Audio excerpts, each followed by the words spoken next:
What a rough week it's been for Nelson Mandela's legacy. First, a naked woman rubbed herself up against his statue in Sandton. And now a body blow has been dealt to his legacy of the Rainbow Nation. Almost like somebody went and kicked the Rainbow Nation in the nuts. Like just came there and went, pa! There we go. Take that, you Rainbow Nation, you rainbow.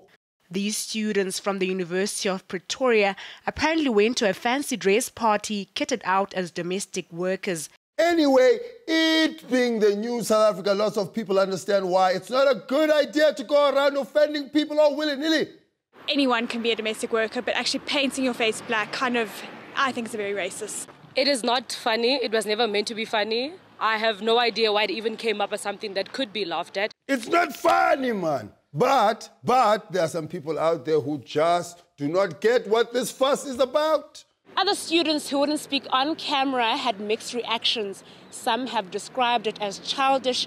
Others say the matter has been blown out of proportion. Okay, kids, you're saying it's not a big deal, but you refuse to appear on camera to explain yourselves. Pretty strange for something that's not a big deal. It is a big deal. First, a bit of background. The whole idea of blackface comes from America. The people who taught us all about racism.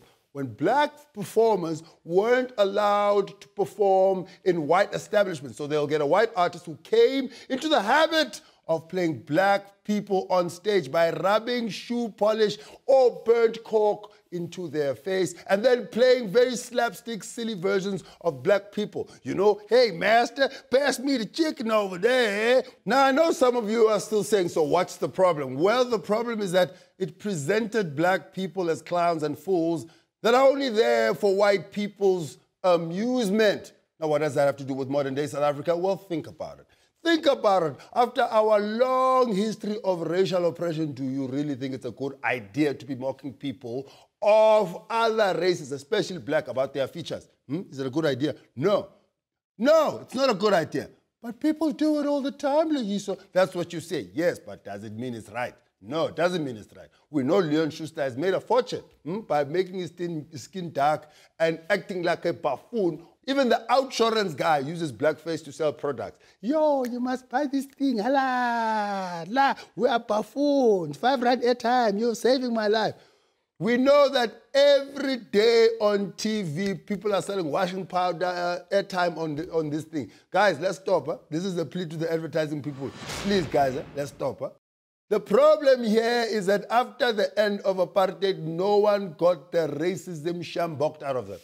People just moved on. We should have had a national shambok day where people come and they said, no, I've been racist during apartheid, then we shambok the apartheid out of them. But no, people carried on with their prejudices and their economic power unchecked. We should have shamboked, Baba, shambok.